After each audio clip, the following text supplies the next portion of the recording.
Hey y'all, I wanted to show you how to work with radicals. So this is the symbol for radical. And then there's going to be like some random numbers or like even letters and stuff inside of it. So the symbol itself, this thing is called a radical. And what's inside of it right here, this 2a, that's called a radicand.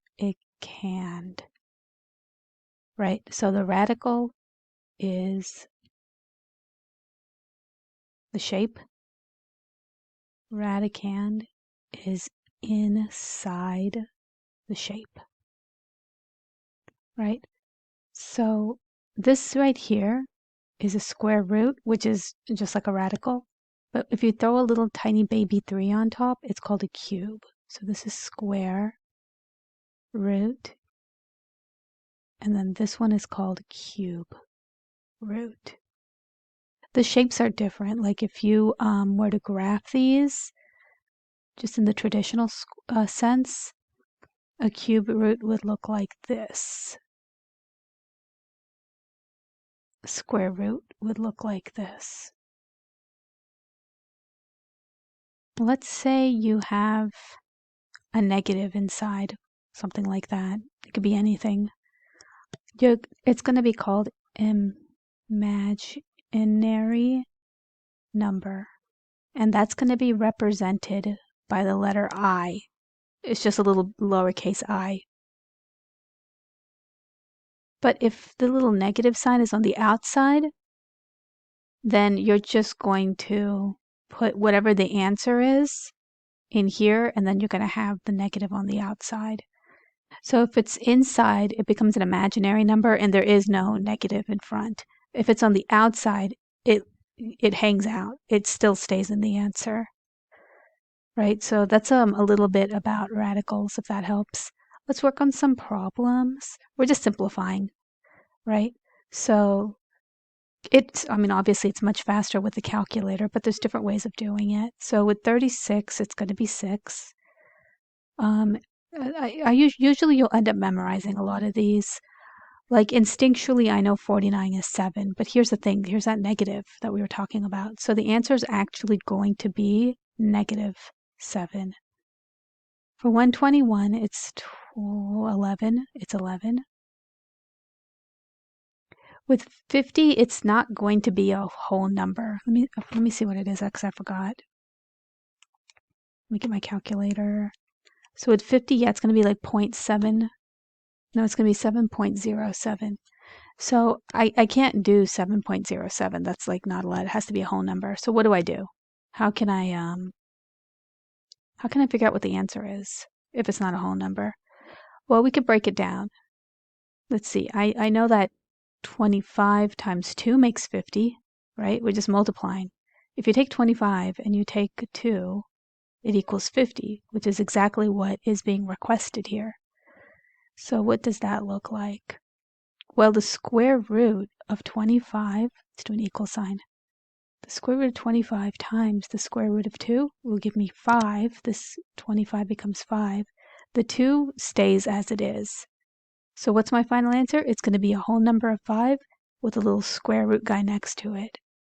This is the final answer. So with stuff like this, you kind of have to know what will be basically square rooted equally. 25 does become 5. There's like certain ones you'll keep doing over and over again where you'll memorize it. Like 25 becomes 5, 9 becomes 3, 4 becomes 2. There's certain numbers that just you'll immediately know, and it takes time. You could just strictly like take a day or so to memorize it, but you could just do all the homework, like legit, do your homework legit, and you'll be able to memorize a chunk of it. What about 72? I can't do 72 because that's also going to be a decimal. I need a whole number. So let's see. We could do 36 times 2. What does 36 give us? It gives us 6, and then we keep the square root of 2. Right? I feel like this with these, it might be easier with a calculator unless you're really into memorizing stuff. Let's do some more examples. Okay, cool. These are pretty good. So these are much easier. So if you get like a exponent, this little like dangling number, an nth degree is what they're called, or exponent, or exponent. All you do is just rip off the hat. I like to call the radical the hat. Just rip that off and just divide the whole number of 6 by half. That's it. That's straight up the answer. All you're doing is taking off the symbol, and then whatever that exponent is, divide it by half. That's all you're doing. What about the second problem? I have a 6 and I have a 10. Well, I'm going to rip off the hat, and then the 6 becomes a 3, and that 10 becomes a 5. You're just dividing it by half. Those are the answers. What about this one? This is a pretty good one. 36. We mentioned earlier that it becomes 6, right, when you square root it. The a, that's going to be, well, a squared, a nth degree 2. Well, it's going to be 1. And then the b, half of 8 is 4, right? So that's the final answer. If I were to clean it up, it would look like this. That's our final answer. Well, here's a good problem. I have 9. I can't divide that evenly. If I divide it in half, it's going to be a decimal. I can't do that. It has to be whole numbers. With radicals, you got to always have whole numbers with everything. If you can't immediately get a whole number like this 9, you got to do a little bit of thinking to make it become like a whole number. So how do I do this? What can I do? There's a couple of things. One way is stretch it out, basically. A is 8, and then we do an A here, right? Because it's basically 8 times, well, it's 8, it says 8 times 1, but we do know with exponents, if you have the same base, A n times m equals a n plus m, right? So what does that mean? I have the same base, which is a. I have a 8 times 1. What does that give me? A 8 plus 1, which gives me a 9. So I did the math setup right. All of this was to show the math setup. I did that correctly. So what's my final answer? Well, A8 becomes 4 because we're doing half of it. With that A1, I can't do anything. So it just stays as is. This is straight up the final answer. So basically, you're going to break down the 9 until it becomes an even number, and you're just going to do that whole dividing thing by half. That's it.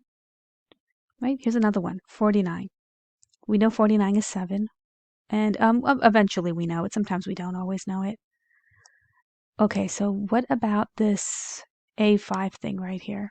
Because the 4, we already know we can make it into a 2. But what about the 5? Well, I can do square root of A4 and then 1. Then we have that B4 left. So what does that give me? We already got the 49 into a 7. A4 becomes A2 without the hat. Then that little A by itself is going to be square rooted. And then B4 is going to be B2. Now you can say this is the final answer, but it's not really set up in a proper way. This is the setup that you want to give as a final answer. Do you see how I took the B and I moved it here? That's what you want to do. This is the final answer right here. Okay, what about like operations with square roots? Like what if it's a little bit elaborate? What if there's other stuff going on inside the radicand, like addition, subtraction, division? What about all that? Okay, so the name of the game is that you just follow what's going on inside, right? And then after you follow what's going on inside, you see if you can square root it. 18 times 2 is, what does it give me? 36, right? So what does that give me? So with some people, maybe this is cool. This can be your final answer. I don't really know any instructor that's cool with it, but I have heard of some instructors being okay with that as the final answer. Let's see, so 36, that's going to be 6, if you'd put that into like your calculator. What about 200 over 8? Well, 200 divided by 8 is actually 25, right?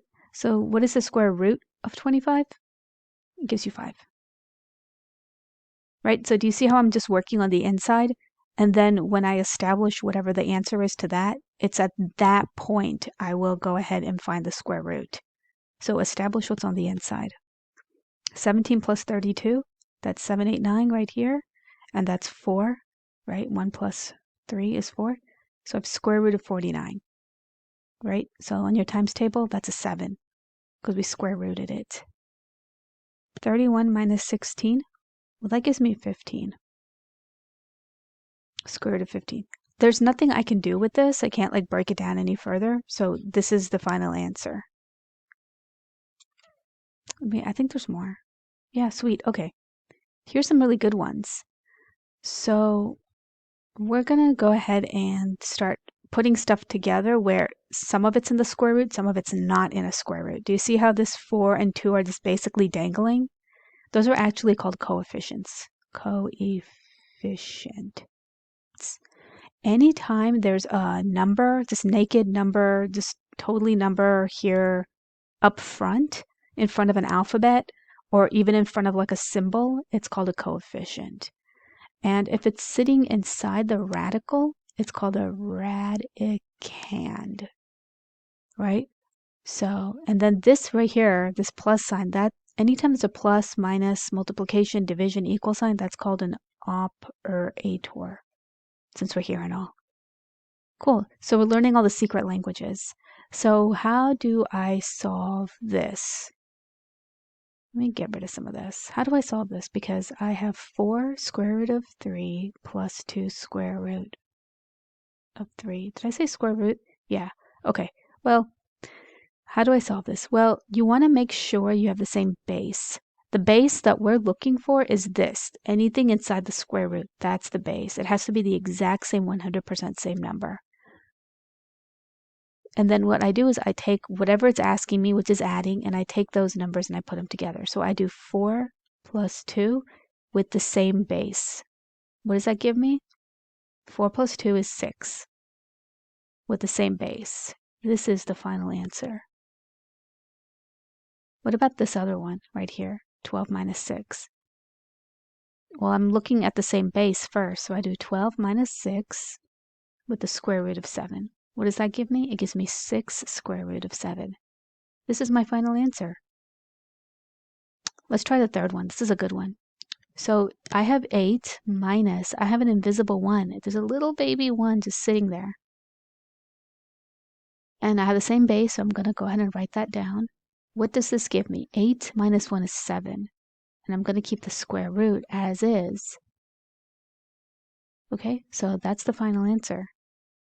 What about this one? I have 3, this is a good one too, minus 7, square root of 5, because I have the same base. What does this give me? Well, it actually gives me a negative because we know that 7 is bigger than 3, so we know it's going to be negative. And 3 minus 7 is 4. 7 minus 3 is also 4.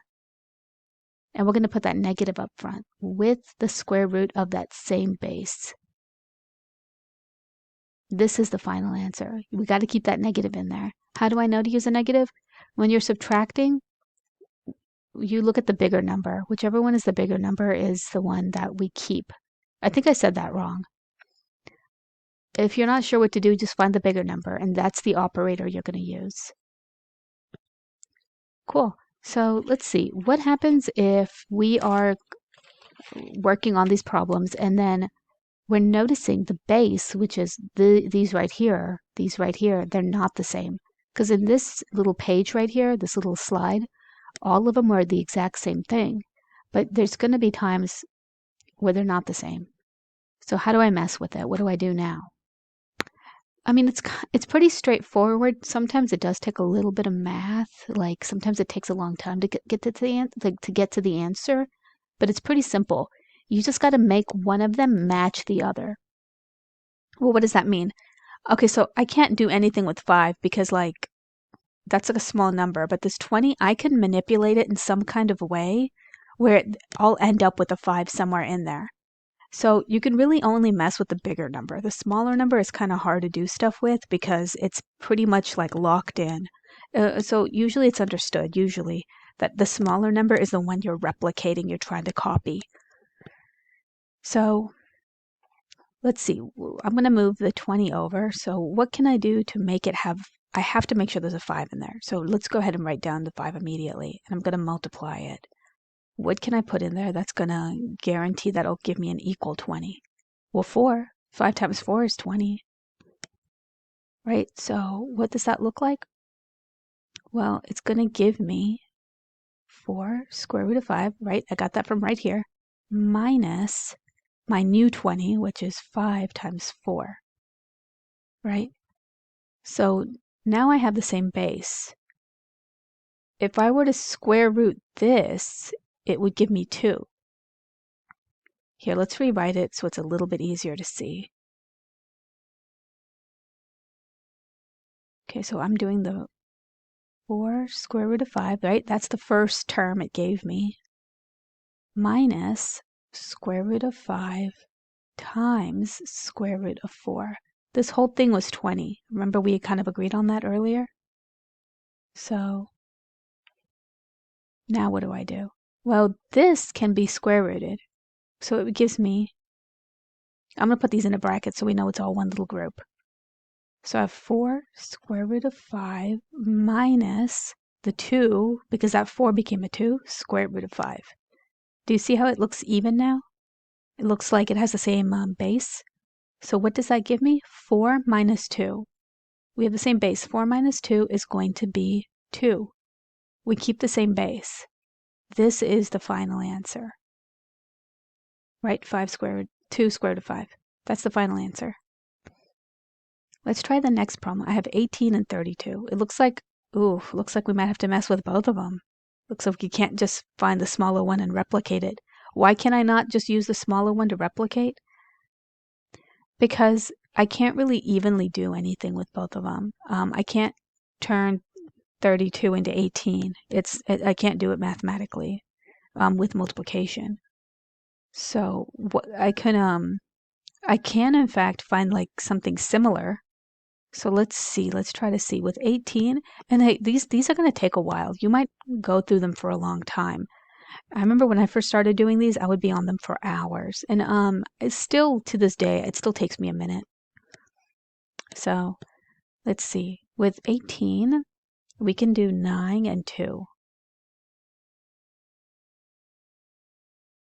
With 18. And then with the 32, we have to make sure there's like we can't do 9. 3, yeah, let's do 2. Yeah, let's do 2 times 16.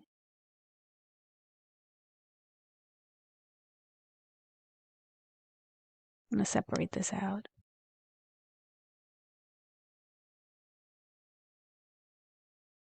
Perfect. Do you see how there's a matching base of 2 and 2? So what does that give me? Well, the square root of 9 is 3 with that base that we're going to keep, plus 16. What is 16? It's 4, the square root of 4. Wait, I'm sorry, the square root of 16 is 4 with that same base. Basically, I got rid of that 9. Basically, I got rid of that 16. Let's put this in a bracket thing so we know it's kind of like in a group together. So what does that give me? It gives me 4 plus 3, right? So that's a 7. Square root of 2. We have to keep that base. This is the final answer, right? So we just expanded it. We stretched it out. We kind of dissected it, however you got to conceptualize. Let's do the next one. Same idea. You know, I can't do anything where I can trick 40 into becoming 27. I can't do that. So I have to mess with both of them. I can't just mess with one. Let's see, what can I do? This one's pretty interesting. Let's do 4 and 10. And then with 27, I have 9 and 3. Okay. It looks like I can't do anything further. That 40 is really throwing us off. So what does that give me? I can square root that one and then this one. So I have 2, keep forgetting the brackets, 2 square root of 10 plus 9 is going to be 3, square root of 3. It looks like I cannot go any further. So what's interesting about this is this, in fact, is the final answer. Right? I can't combine them. I can't combine. There is no way of making the bases the same. Every once in a while, you're going to get a sneaky one inside your homework set. This one, see, younger me, I would have been working on this problem for an hour trying to figure out what two bases to put together, but there isn't one. And I know that's scary because you're like, we've been doing matching bases. What do you mean? That's just the way it works, man. Sometimes the math, it just plays with you sometimes. I don't know what to say. That's just kind of the reality of it. There's really not much we can do about it. So let's try the next problem. Maybe 7. Yeah, let's try to keep this, let's try to make this one 7.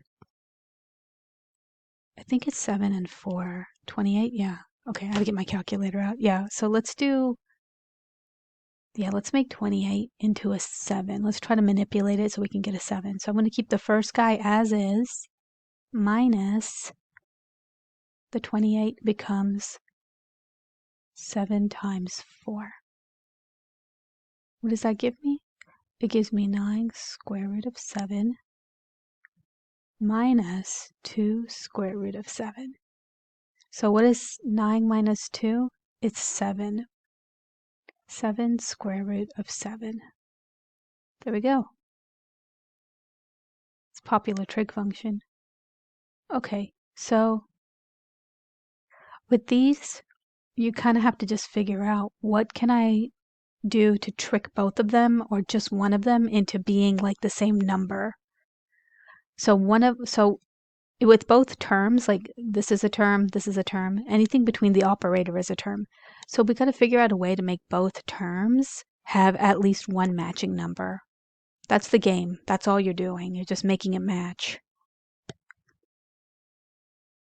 So let's see. I think working on products would be next. So products is just multiplication. And it's going to be non-negative. So there's not going to be any imaginary numbers or any little negatives up front. So it's basically what we've been doing, but it's just a collection. So it's essentially a review, let's say. So I have 12 times 3. So if you look with the previous stuff we were doing, did you notice that, let me get a different color pen. Do you notice right here that it's plus and minus? Okay, that means we need to have the same base, the same square root. But over here, where it's product, if it's a multiplication, we can just go ahead and multiply it out. We don't need to find the same base. So 12 times 3, what we're going to do is we're going to combine it. 12 times 3. What does that give me? It gives me 36. What's the square root of 36? It's actually 6. I think I'm losing my voice. Great, so that's the final answer. What about 6 and 8? We just multiply across. You don't have to do this step I'm drawing out right now, but it helps, I think. Right, so what does this give me? It gives me 48. 48 is actually not an even number if I were to throw it into the calculator, so I gotta work on it a little bit. Let's do 16 and 3. That gives us 48. 16 times 3 is 48. But the square root of 16 is 4. Oh shit. Oh crap. Let's backspace that. There we go. Alright, so that 16 became the 4, and the square root of 3 we just kept as is. Oh, here's a good one. Right, so we have 5 and 7. Now, if you recall, we have to add them together. Why? Because up here, if we have a n times a m, it gives us a n plus m. right? So we're basically doing 5 plus 7 is 12 with the same base, right? That's why we did A. If you want, we can also replicate this exact same formula I just drew with the y. So it's y n times ym equals y n plus m. So what does that look like? It's y5 plus y7 equals y5 plus 7. And it gives me y square root of y is 12, right? That's not the final answer. You have to keep in mind that we still have to work on the problem. This was the setup. This was just the setup. The final answer is you divide it by half and you rip off the hat. So this is the final answer, right? I removed the square root and I divided it by half. Make sure you follow that last step because unfortunately this, if you were to select that as your final answer, it would in fact be incorrect. You might not even get half points. Some instructors give you like a few points for like attempting.